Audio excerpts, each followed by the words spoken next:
안녕하세요. 법대로 내 맘대로 박찬계 법무사입니다. 구독과 좋아요는 제게 큰 힘이 됩니다. 오늘 제목은 형사공탁 이제 피해자 인적사항 몰라도 가능해요 입니다. 공탁법은 공탁을 하고자 할 때 공탁서에 피공탁자의 성명, 주소, 주민등록번호 등 인적사항을 적도록 규정하고 있습니다. 그런데 민사사건의 경우와 달리 형사사건의 경우 피공탁자가 범죄 피해자라는 특성상 피공탁자의 인적사항을 파악하기 어려워 공탁을 하지 못하는 경우가 많았습니다.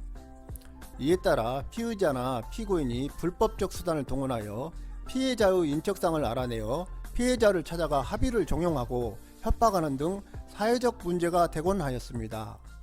즉, 피의자나 피고인이 피해자와 합의가 이루어지지 않아 범죄 피해의 일부나마 돈으로 변상하여 정상 참작을 받고자 하여도 특정 범죄 신고자 등 보호법, 기타 관련 법률에 따라 피해자의 성명, 주소 등 인적사항의 공개가 제한됨으로써 사실상 공탁을 할 수 없는 경우가 많았던 것입니다.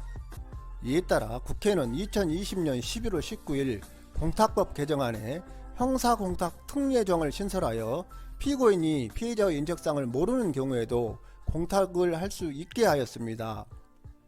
즉, 피해자 보호를 위해 공탁서에 공탁금 수령인의 인적사항 대신 해당 형사사건의 재판이 계속 중인 법원과 사건번호, 사건명 등을 기재하여 피해자의 개인정보가 유출되지 않도록 하였습니다. 그 주요 내용은 다음과 같습니다. 형사공탁의 경우에는 관련 사건의 법원 및 사건 번호와 공소장 등에 기재된 피해자를 특정할 수 있는 명칭, 피해 발생 시점과 채무의 성질을 기재합니다. 공탁 신청이 있으면 공탁관의 피공탁자에 대한 통지는 인터넷 홈페이지를 통해 공고하는 방법으로 가름할 수 있습니다. 공탁관은 법원이나 검찰이 발급한 증명서를 검토 후 피해자에게 공탁금을 지급하는데 그 증명서에는 사건번호, 공탁번호, 공탁물, 피공탁자의 성명과 주민등록번호 등이 기재됩니다.